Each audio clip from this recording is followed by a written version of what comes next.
Hello, my name is Gerald Addis. I am 41 years old.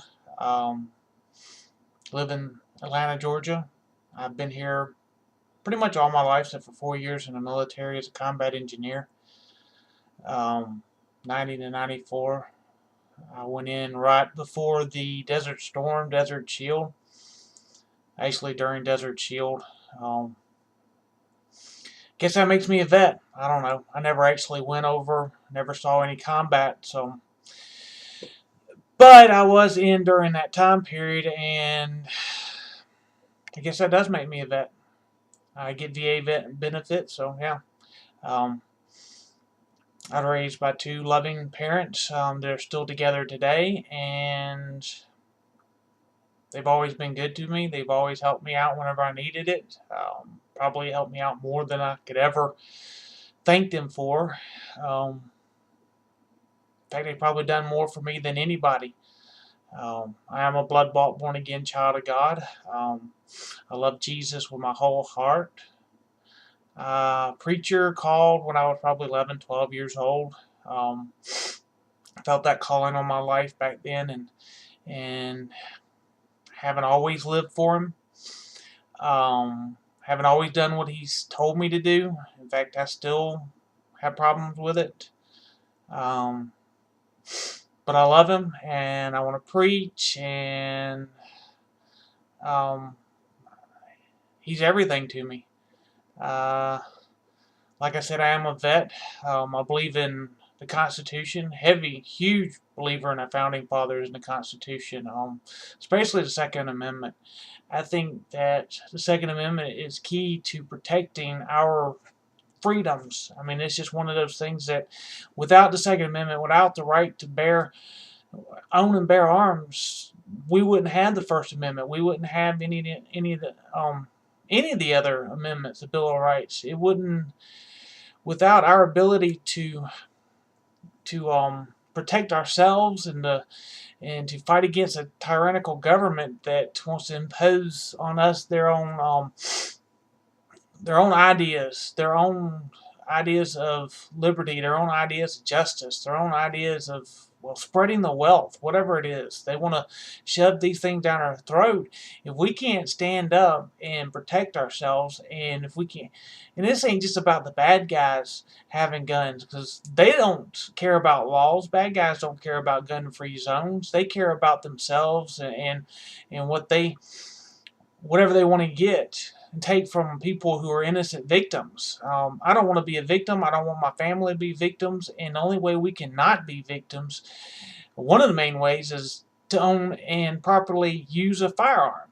And that equals the field. That puts me on the same level with any bad guy. In fact, I'm probably above where they are, because most bad guys don't know how to operate guns anyway.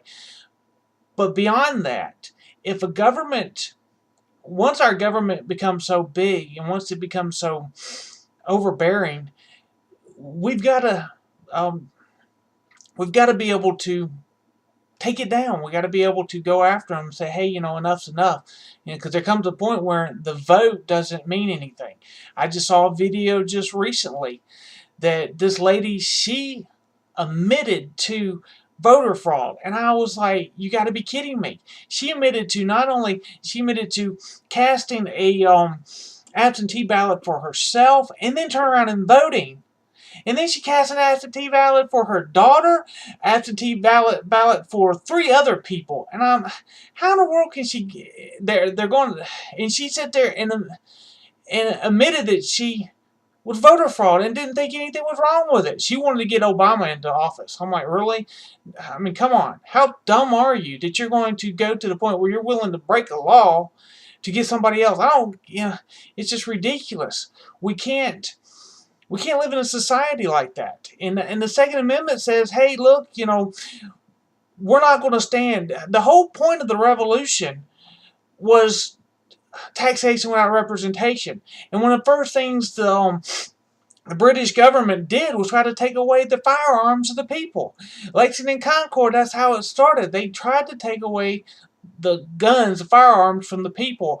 And we said, no, we're not going to do it. We said, no, we're not giving them up. I don't care whatever you want to do, whoever you think you are, you're not going to take our guns, because this is our last line of defense. You take our guns, it's over with. Even Jesus in the New Testament, when he sent them out in the book of Luke, he on the second commit when he not the second commission, but the second time he sent them out on the Great Commission. The first time he said, don't take your sword. The second, which tells me that they had swords. His disciples carried swords with them. The second time he said, if you ain't got a sword, go buy you one. And if you need money, get you some money and go buy a sword. Sell your garment and go buy a sword. That tells me that our God, the God of Abraham, Isaac, and Jacob, Jesus, the Son of God, He gave us a right to protect ourselves, a right to be able to stand against those who would try to take our stuff, including the government, to be able to we just can't let them to be able to have, in that Second Amendment, that ability not to have a militia, which everybody is a member of the militia, and the ability to own firearms is essential to being able to protect against a government that's gotten out of control. And that's exactly where we are. And I'm a huge supporter of the Second Amendment, and huge supporter. I believe Jesus Christ wants us to be able to protect ourselves. Yes, we're to turn the other cheek when it comes to Him, when it comes to our faith, when it comes to somebody. Yes, we should suffer as He suffers. But when it comes from somebody breaking in your house, or the government breaking in your house and trying to take your stuff and trying to harm you personally, try to harm you regardless of what you believe. When they try to, you got some mugger coming and stop you on the street trying to take your wallet, pull your gun out and put a bullet in him. The government's not going to do anything they're going to throw him in jail. He'll be in there for a week and back out again, mugging somebody else. It's ridiculous. Look, I'm not trying to say we should shoot everybody, but come on.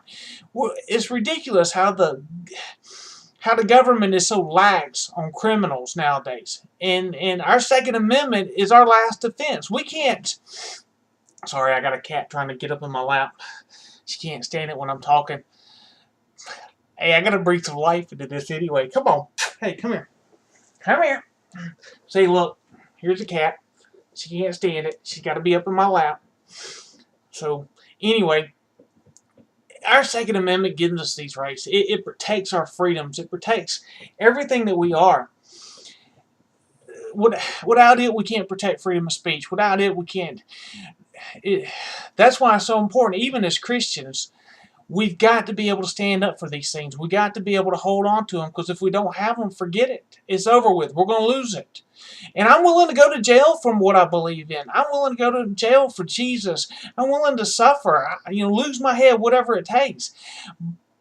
But not yet. We still have a Constitution. We still have this thing called the Constitution, the Bill of Rights, that gives us a right to be able to speak our minds, to be able to assemble peacefully, to be able to bring demands and bring accusations to our government. And the biggest thing is the militia and our right to bear arms. And if we lose those things, yeah, we're going to end up in jail. I'm going to end up in jail. I'm willing to go, but not yet. So we got to think. And I just want to...